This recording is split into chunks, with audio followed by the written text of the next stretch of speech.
કરમ કોઈ દી છોડે નહીં પછી ભલે હોય ભગવાન પરાસીના પીપળે ભીલે લઈ લીધા પ્રાણ કરમની ગતિ શું હોય બાપુ કોઈને ખબર હોય મને કહેજો આમાં અમુક આમાં શું છે હું તો આ બધું મારું હાલે છે બાકી મને આમાં કઈ બહુ ઊંડી ખબર નથી પડતી હો તમે પછી એવું ન માનતા કે આપણો શેડો અડી ગયો ના એવું કઈ છે નહીં કરમની ગતિ શું હોઈ શકે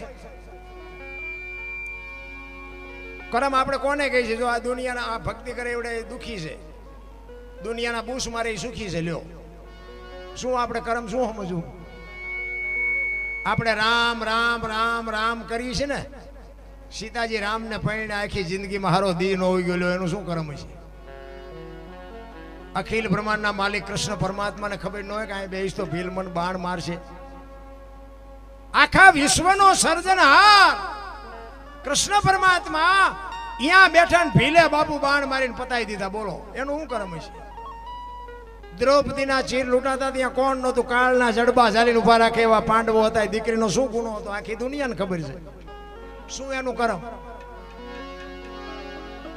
આપણને ખબર જ નથી કે આમાં બાપુ સાચું કરમ કયું છે ને ખોટું કયું છે મને નથી ખબર પડતી હો તમને પડતી હોય ભલે વાંધો નહીં થઈ થાવીને થાસ્યા ત્રિકાળ જ્ઞાની મહાપુરુષ ગંગાનો પુત્ર ભીષ્મ છેલ્લે બાણની પથારીમાં હોવું પડ્યું બોલો એનું શું કરમ છે ભીષ્મ જેવો યમના દૂત જેને લેવા આવે અને યમના દૂતને એમ કે અત્યારે વિયોજા 6 મહિના પછી આવજે પોતાનું મોત રોકી શકે એવો સિદ્ધ પુરુષ એને છેલ્લે બાણની પથારીમાં હોવું પડ્યું શું એનું કર્મ છે વિચાર તો કરો રામ આપણે કોકના લઈ લીધા છે ને કોકના બૂસ માર્યા છે ને કોકના વગર ગુને દુખી કર્યા છે તો આપણે નહીં ભોગવવું પડે કરમ કોઈ દી છોડે નહીં પછી ભલે હોય ભગવાન પરાસીના પીપળે ભીલે લઈ લીધા પ્રાણ રામ કરમ બાપુ છે ને મને હજી ખબર જ નથી કરમ શું છે ભીષ્મ જેવા ભીષ્મ ને બાપુ ગંગા જેની માં વિચાર કરજો કુરુક્ષેત્રના મેદાનમાં કૌરવ પાંડવોનું યુદ્ધ થયું ને કૃષ્ણ પરમાત્માની પ્રતિજ્ઞા તોડાવે એવો ભીષ્મ પિતા અખિલ બ્રહ્માંડના માલિકને કૌરવના પક્ષમાં ભીષ્મ પિતા છે ને પાંડવના પક્ષમાં બાપુ કૃષ્ણ પરમાત્મા છે હા મામા રથ આવીને ઉભા રહ્યા ને ભીષ્મ પિતા કૃષ્ણને કહે છે કે તમે જે પક્ષમાં છો એ પક્ષ કોઈ દી હારે નહીં પણ આ દુર્યોધનનું અનાજ મેં ખાધું છે એટલે મારે સેનાપતિ બન્યા વગર છૂટકો નથી કૃષ્ણ પરમાત્મા કહે છે કે ના દાદા આ તમારા ભાઈઓનો મામલો છે આમાં મારે કઈ હથિયાર ઉપાડવા નથી હું તો એક અર્જુનનો રથ હલાવનાર સારથી છું મારે કઈ હથિયાર ઉપાડવાના નથી અને ભીષ્મ મનોમન વિચાર કરવા મનાણો તું હથિયાર ન ઉપાડતો આમાં કોની તાકાત છે કે મને કોઈ હરાવી શકે એવી કોઈ તાકાત નથી કે ભીષ્મને કોઈ હરાવી શકે બીક તારી એકની જ લાગે છે કૃષ્ણ પરમાત્મા બાપુ પ્રતિજ્ઞા કરે છે ભીષ્મની સામે ગમે એવું યુદ્ધ જામ્યું હોય હું તમારી સામે જળ લઈને પ્રતિજ્ઞા કરું છું હું કોઈ દે ગમે એવું યુદ્ધ જામ્યું હોય હથિયાર નહીં ઉપાડું અને બાપુ ભીષ્મએ તરત જ સામે પ્રતિજ્ઞા કરી કે કુરુક્ષેત્રના મેદાનમાં બગડાટી બોલતી હોય અને જો તમને હથિયાર ન ઉપડાવું તો ભીષ્મ પિતા નહીં એને એ પ્રતિજ્ઞા કરી ચોથા દિવસનું યુદ્ધ હતું ને ભાઈ શિખંડીને આગેવાની રાખી અને બાપુ અર્જુનના રથને લઈને કૃષ્ણ પરમાત્મા બાપુ આવ્યા નાની કોરથી ભીષ્મ આવે સૂરજ નારાયણ બાપુ કોર કાઢે ભલે ઉગ્યા ભાણ ભાણલ તુહારા ભામણા જીયાના મરણ લગમાણ એ રાખજે કશ્યપ રાવું જળાળ જળાળ જળાળ જળાળ મીડો કિરણો મીડો પાથરવા હામ હામા રથ આવ્યા અને ભીષ્મએ જોયું કે શિખંડીને રાખ્યો છે આગળ હથિયાર મૂક્યા અને પછી અર્જુનને કીધું માર બાણ એ રૂવે રૂવે બાણ માર્યા અને બાપુ અહીંયા ભીષ્મ પડે અને કૃષ્ણ પરમાત્મા અને અર્જુન બે ત્યાં જાય અને માં ગંગા અહીંયા પ્રગટ થાય અને કૃષ્ણ પરમાત્માને કહે છે કૃષ્ણ મધુસૂદન મારા દીકરાને ત્યાં દગો કરીને માર્યો નહીં આ તો શિખંડીને આગળ રાખ્યો તો પણ એ જગ્યાએ કદાચ તું ઊભો હોત ને તો ગંગાના ધાવણમાં કેટલી તાકાત છે તને ખબર પડે બાપુ કેવી જનેતા હશે કેવી માં છે મોઢે બોલું માં હાથે નાનપણ સાંભળે મલક બધાની મજા પછી કડવી લાગે કાગડા અખિલ બ્રહ્માંડના માલિકને બાપુ પ્રતિજ્ઞા તોડાવે એવો ભીષ્મ પિતા હરણાકશની વાત આપણી જાણીતી એટલું બધું તપ કરી બ્રહ્માજીને પ્રગટ કર્યા બ્રહ્માજી કહે છે માઈક માઈક માઈક ઈ કે મારું મોત ન થાય એવું કંઈક કરો ઈ કે ભાઈ ઈ કેમ બને કે તો ના પાડો બ્રહ્માજી કે કાંઈ વાંધો નહીં તો કે એમને લખી દો બ્રહ્માજી કે તું લખી લે અને હું સહી કરી દઉં. લખાયું, લખ્યું બધું કે છે ને બધા રાતે ને દિયા ને લોટે ને લાકડા ને બધું લખ્યું. પછી ભીષ્મને માફ કરજો, બ્રહ્માજીને કીધું કે આમાં સહી કરો. એ સહી કરી દીધી. એ કે હાલે આ દસ્તાવેજ રાખ તારી પાસે. અને પછી બાપુ એને જે ઠેકડા ભર્યા છે, હું થાય આખી દુનિયામાં બાપુ બધું હું જ કરું છું. નિશાળમાં સાહેબે બાપુ ઈ જ ભણાવે કે બધું રાજા જ કરે છે. ઓલો પ્રહલાદ ભણવા ગયેલો ને, પ્રહલાદ ઉભો થયો. એ કે આ બધું રાજા જ કરે છે. તો કે હા. તો કે સવારે હોરજ ઉગે રાજા ઉગાડે છે, આ વરસાદ વરે છે રાજા વરાવે છે. ઓલો સાહેબ કે તારા બાપા કે છે અમારે કેવું પડે, અમને ખબર છે શું છે આમાં. આપણા ગઈઠા કહેતા કોઈને કોઈ ન પોગે ને એનું પેટ પોગે. પોતાની પરજા બાપુ વાંકા વાળી દે આખી દુનિયાને ભલે ધ્રુજાવતા હોય, પણ પરજા જો આપણી કપાતર પાકે ને તો દુનિયામાં મોઢું ન દેખાડી શકો. ઈ પ્રહલાદ ઘરે આવે, એનો માસ્ટર કે છે આખી દુનિયા માને છે, પણ તમારો પ્રહલાદ નથી માનતો. ઢીસણ ઉપર બેહારીને પ્રહલાદ ને કે છે એનો બાપ હરણાકશ, બેટા ભણવા ગયો તો કે હા. શું ભણાવ્યો? એ કે કરશનજીનો ગન, ગણપતિનો ગન, ઘનશ્યામનો ગન. બાપુ આમ બાવડું ચાલીને દિવાલ આરે ઘા કર્યો. આની પાછું મુકાવા મથું છું તે આની પાછું લીધી છે. પૂરી દો અંધારી ઓરડી માં કરી દો બારણું બંધ. હું જોઉં એનો ભગવાન કેવી રીતે આવે છે. એ બારણામાં બાપુ પૂરી દીધો, બારણું બંધ કરી તાળું મારીને ચોકીદાર બેહાડ્યો. એક દી એક રાત, બીજો દિન બીજી રાત થયો. અખિલ બ્રહ્માંડનો માલિક બાપુ કોઈ દી કોઈની આબરૂ જઈ નથી. મારો નાથ કોઈ દી નો જવા દેજો તમે ત્રાજવે હોય તો. અખિલ બ્રહ્માંડના માલિકે લક્ષ્મીજીને કીધું કે ઓલો છોકરાનો જીવ નીકળી જાય તમે જમાડી આવો. 32 ભાતનો ભોજનનો થાળ લઈને માં ભગવતી જોગમાયા આવ્યા છે, પ્રહલાદને જમાડે છે. ચોકીદારે હરણાકશને કીધું કે તમારા છોકરા પાસે કોઈક વાતું કરે મારી. એ કે પણ બારણું બંધ છે ને, કે બધું બંધ છે, પણ માલપા કોક ની યાર બોલે છે. અહીંયા આવ્યા ને બારણું ખોલ્યું ને તો જમીન બેઠેલો.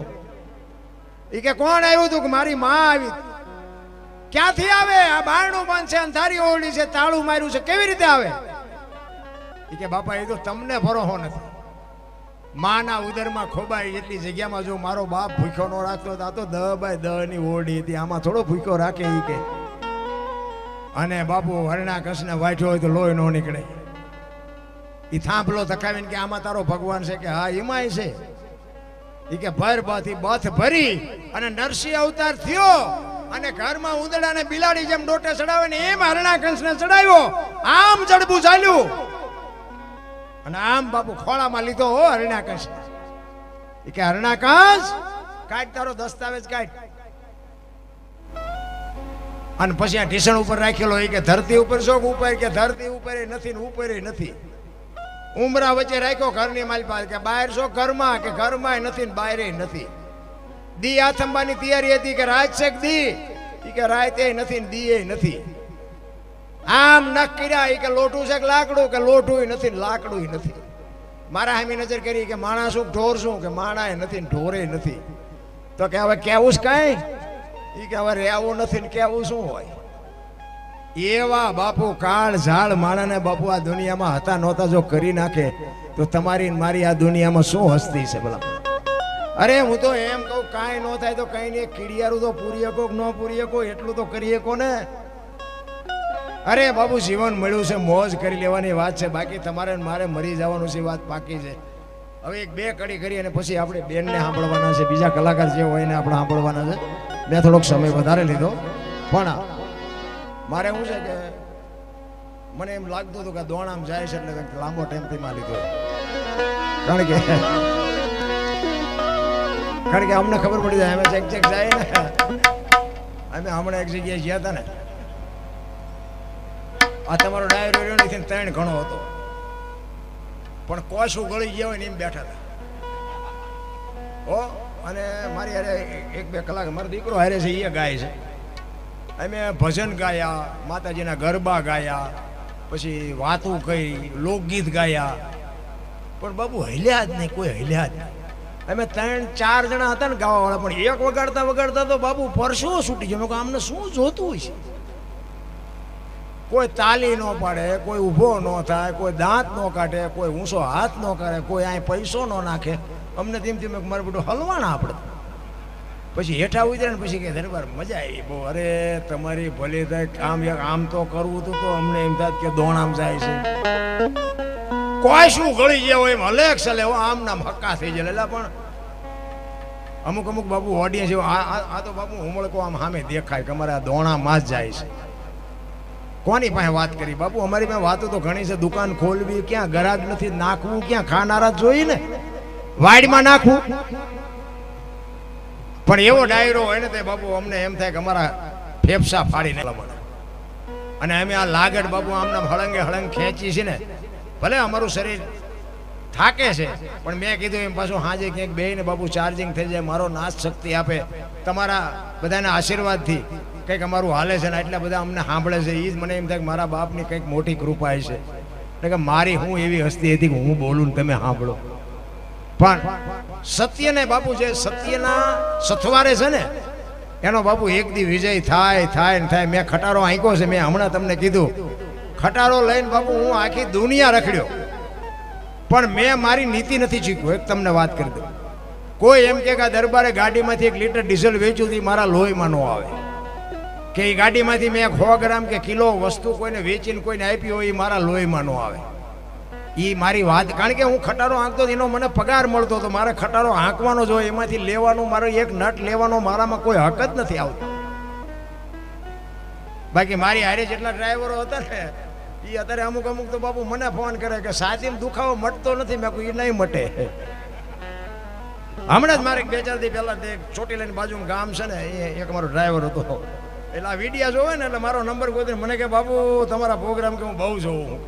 તમારું તો કે પણ તમે તો અત્યારે જામો જામો કરો છો, તમે તો આમ ને તમે તો આમ ને. આ અત્યારે કેમ લાઈવ હાલે છે અહીંયા જોતા હોય આ બોર્ડમાં લખેલું હોય એટલે ખબર પડે કે આ તો ઠેઠ બનાસકાંઠામાં છે. આટલી બધી પબ્લિક બધું ઘરે બેઠા બેઠા દેખાય. એ કે પણ દરબાર આમ જો તમને આટલું બધું સાંભળે કંઈક અમારી પીડાનું કંઈક કરો. મેં કહું શું થાય? એ કે ભૂડો દવાખાને જઈ આવ્યો, 10 ઠેકાણે રાજકોટ જઈ આવ્યો, અમદાવાદ જઈ આવ્યો પણ સાચીને દુખતું મટતું નથી. મેં કીધું પણ ઓલા પંચરના ખોટા બિલ આપ્યા હતા ને, પંચર ન પડ્યું હોય ને તેમ ખોટા બિલ લઈને આપતા હતા ને. મેં એ તો કે બધાએ કરે ને, મેં બધાએ ભલે કરે, મેં નહોતું કર્યું એટલે મારો મેળ પડી ગયો.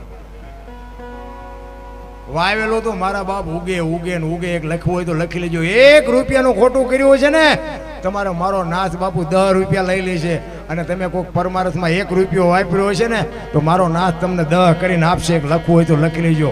કરમ છે ને હારા કરમ કૃષ્ણ પરમાત્મા ગીતાજીમાં એ જ કીધું છે અર્જુનને, કરમ તમારે કરવાનું, એનું ફળ મારે આપવાનું.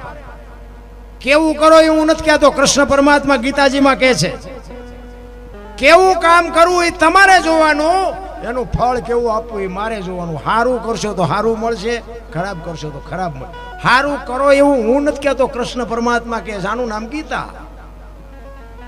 હું તો આ બેનું દીકરીઓને ખાસ કહું, ઉદરમાં સંતાનનો વિકાસ થતો હોય ને જન્મ થયા પહેલા રામાયણ કે ગીતાના 5-5 પાના વાંચજો ને બાપુ જો આંખને ફાડી ન નાખે એવા દીકરા ન થાય તો આપણે ભજન ગાવાનું બંધ કરી દઈએ.